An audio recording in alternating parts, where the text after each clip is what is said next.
Jamin AI.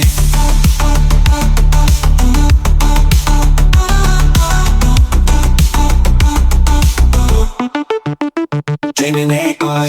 Hey everyone, welcome back to the Deep Dive. Today we're going to be taking a look at a blog post that really caught my eye. It's called "It Does Matter: Following Jesus in a Divisive Presidency." Oh yeah, I saw that one. Yeah, and it's by Jamin Bradley. And what's really interesting is the timing of it. He posted this on November 6th, 2024. Oh wow. Day after the U.S. presidential election. So right in the thick of things. Exactly. Talk about a hot topic. So I'm really curious to hear your take on this one. It seems like he's getting at this tension between, the importance of faith, but also recognizing that the choice of political leader, it does have a real world impact. Absolutely. Yeah, he really dives into that struggle that I think a lot of people feel, especially after such a, divisive and emotionally charged election. Yeah, for sure. I think a lot of people are feeling maybe a little anxious, a little uncertain about the results and yeah, absolutely. how it all plays out. And wanting to find some kind of grounding, in their faith. Okay, so for those of us who might not be familiar with Jamin Bradley, can you give us a little bit of background on who he is? Sure. So Jamin Bradley, he's a pastor Okay. and theologian. So he's definitely coming at this from a faith-based perspective. But he's also a musician. He's an author. Wow. And this might surprise you. Okay. He's an exorcist. Oh, wow. Okay, adding him to my reading list for sure. Yeah, he's a fascinating guy. But okay, back to the post. So Bradley talks about how many people, after a divisive election kind of retreat into this just follow Jesus mentality. Right. It's like this, almost like a defense mechanism. Yeah. Yeah. Okay, all this political stuff, it's temporary, it's fleeting, but my relationship with God, that's eternal. And theologically speaking, that's a valid perspective. Right. There's a long tradition of, emphasizing the separation of the spiritual realm from earthly concerns. Yeah, I've definitely seen that response a lot myself. Yeah. Especially on social media, people quoting verses about peace and trusting God and, trying to sort of rise above the political fray. Absolutely. But Bradley makes a really interesting point. He argues that this situation, particularly with, the figure of Trump at the center of it all, it carries a unique weight for many people. It's not just about abstract political ideals. It triggers these really deep-seated anxieties rooted in lived experiences. Oh, it's very personal for a lot of people. He even uses the phrase mental and spiritual whiplash to describe what a lot of people felt. Oh, yeah. That's a powerful image. Isn't it? It really captures that sense of disorientation and, the emotional roller coaster that I think a lot of people were on. And that's where the just follow Jesus advice, while well-intentioned, it can feel a bit hollow. Right. It can feel dismissive almost. Like, imagine you're at a funeral Okay. and the pastor is offering these comforting words, about, the deceased and the afterlife, but they just don't quite touch that raw grief that you're feeling in that moment. Yeah, like there's a disconnect there. Exactly. And I think that's what Bradley's getting at, that sometimes dismissing those anxieties with the simple focused on your faith, it can feel like you're not acknowledging the very real pain and fear that people are carrying. Yeah, absolutely. And he's arguing that, that can actually be hurtful. Yeah, it's like saying just get over it without really understanding what it even is for that person. Right. And, I think many of us can relate to that feeling even outside of the political context. Have you ever been given advice that on paper sounded good, Oh, yeah, for sure. but just didn't resonate with the messy reality of what you were actually going through? All the time. And I think that's a key takeaway from Bradley's post. It's not about choosing between faith and acknowledging the impact of politics. It's about embracing both. It's both hand, not either. Exactly. He's not saying abandon your faith or ignore its teachings. He's saying that recognizing the impact of politics, it doesn't diminish the importance of our faith. Right. We can hold both of those truths at the same time. It does matter who holds power, and that reality, it can evoke a range of emotions, even within a faith context. Absolutely. So how does Bradley suggest we navigate this complexity? How do we hold on to our faith while also acknowledging, the very real fears and anxieties that politics can trigger? Well, that's where things get really interesting. He uses this powerful phrase. He calls on us to grieve with the poor in spirit. Grieve with the poor in spirit. What does that even mean? Grieve with the poor in spirit. It's so evocative, but it's also a bit cryptic. Yeah. It's one of those phrases, that you hear and you're like, I think I know what it means, but if someone asked me to explain it, Yeah. I'd probably stumble a bit. So help us out. Break it down. What do you think Bradley's getting at here? So it's rooted in the Beatitudes, specifically the one that says, blessed are the poor in spirit, for theirs is the kingdom of heaven. Okay. And theologically, it refers to those who recognize their spiritual need for God.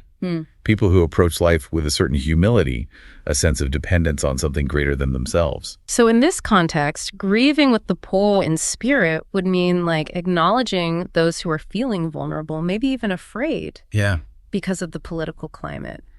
Recognizing that those anxieties are valid. Exactly. And they shouldn't be dismissed. Right. It's a challenge to that common societal message, to just look on the bright side or focus on the good. Right. And while those things can be helpful, in some situations, it can also be a way of silencing those who are experiencing genuine fear and pain. Yeah, it's like putting a Band-Aid on a deep wound.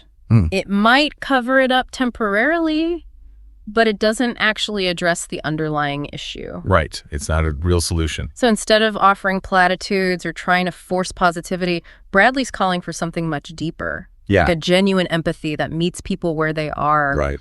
in their pain and their uncertainty. And that requires us to really be present, to listen without judgment, and to resist that urge to offer solutions or to minimize their feelings. It's about creating a space for those who are hurting to feel seen and heard.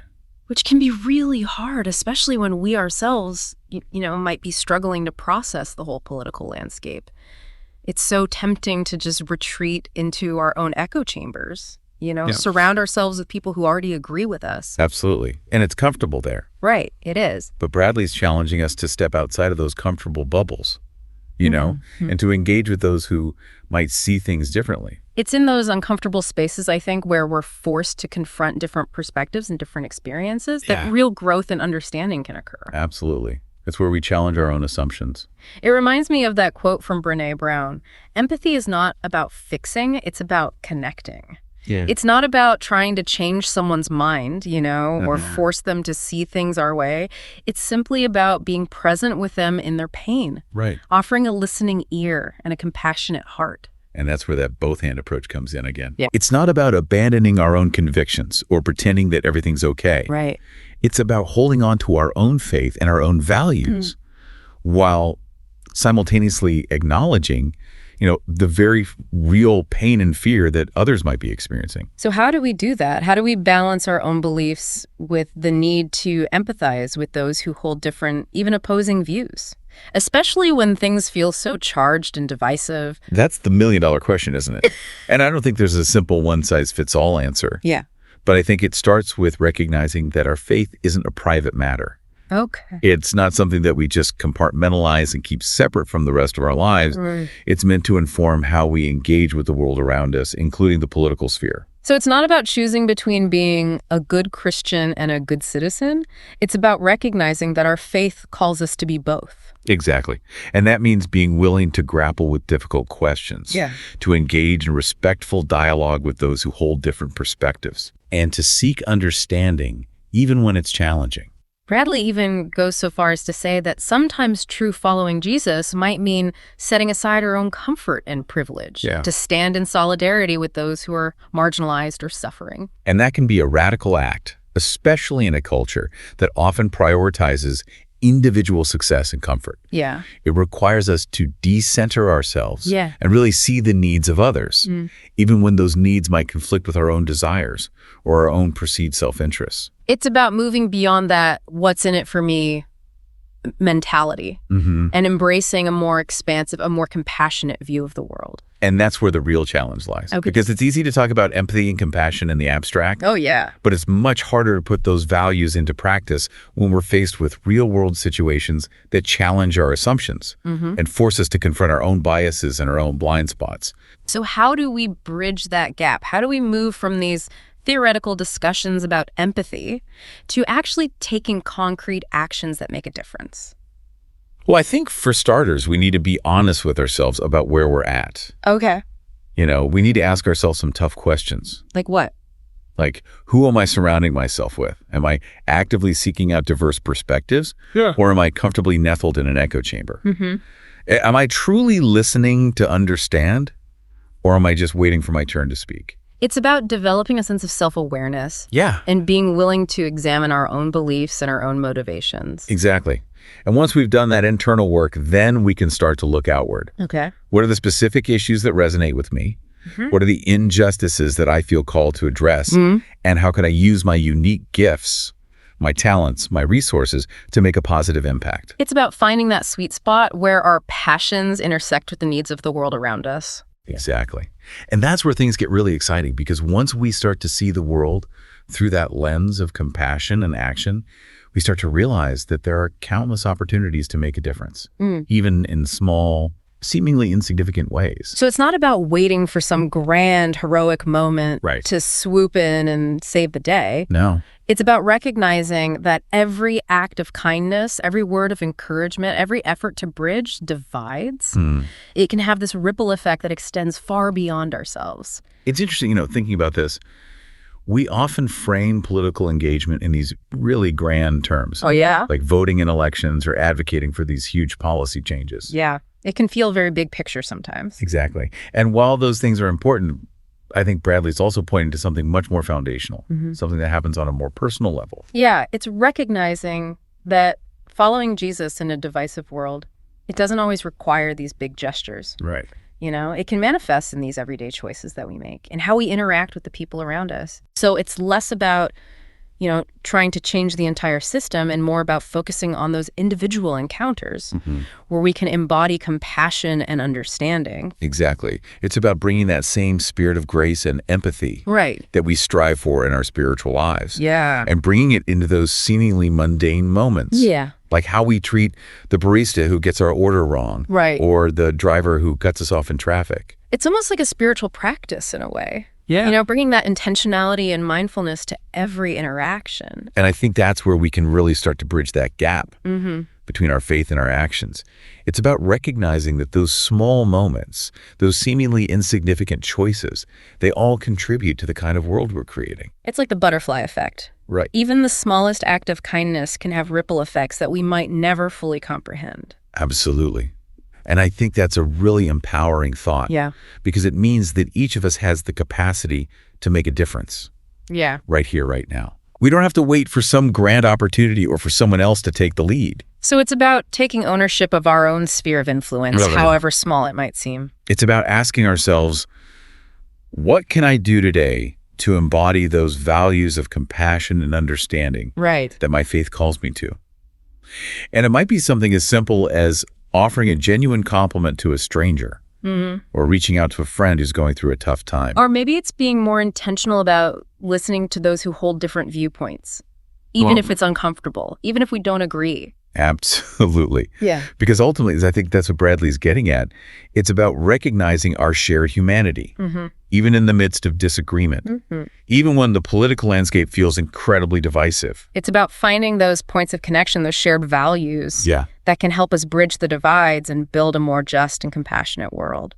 And that brings us back to Bradley's call, to grieve with the poor in spirit. Okay. It's a reminder that true compassion, it's not passive. It's about taking action to alleviate suffering and to create a world where everyone feels seen, heard, and valued. So as we wrap up this deep dive, I want to leave our listeners with this question. If Bradley is right, and we need to both engage with the political realities and follow Jesus, what does that look like for you specifically? Yeah. What small step can you take today to embody both of those imperatives? It might be something as simple as reaching out to someone who's hurting. Or it might be something more involved, like getting involved in a local organization, working for change. Whatever it is, let it be something that aligns with your values and that moves you closer to the world that you want to see. Thanks for joining us on this deep dive. We'll see you next time. There's a chill in the air tonight. People are restless, holding tight. It's not just a name, it's not just a seat. It's the weight of 1,000 anxious beats. And some say it doesn't matter, just follow the way. But hearts are heavy, breaking today. I see the eyes of the weary, they can't look away. They're hoping that someone will hear what they say. Oh, it doesn't matter who leads. It doesn't matter who we follow in times like these. Through the noise, through the fear, I'll be here. I'll be here, holding on to faith, not just belief. We're torn by the voices, divided and bruised. It's hard to feel calm when trust's been abused. There's a prayer on my lips, a tear in my eye, for the ones who are scared of the darkening sky. So don't brush it away, don't dismiss their pain. These are the ones who tremble again, the hurt in their hearts, the weight of their grief. It's a cry that's calling for hope and relief. Oh, it doesn't matter who leads. It doesn't matter who we follow in times like these. Through the noise, through the fear, I'll be here, I'll be here. Holding on to faith, not just belief. We're told to walk through valleys low, not just to preach, but to hold them close. Blessed are those who mourn and weep, for in their sorrow the kingdom speaks. Yes, it doesn't matter who leads. It doesn't matter who we follow in times like these. Through the storms and the pain, we'll stand and proclaim, holding on to love, not just belief. Oh, it matters who we choose to be, in every heart, in every plea. So we walk with them, we stand in grace, following Jesus in this place.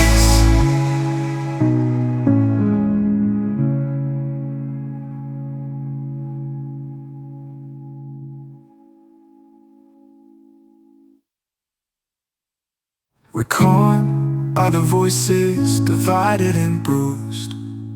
It's hard to feel calm when trust's been abused.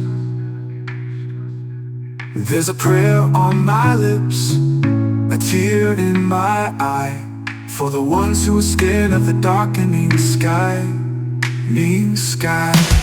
So don't brush it away, don't dismiss that pain.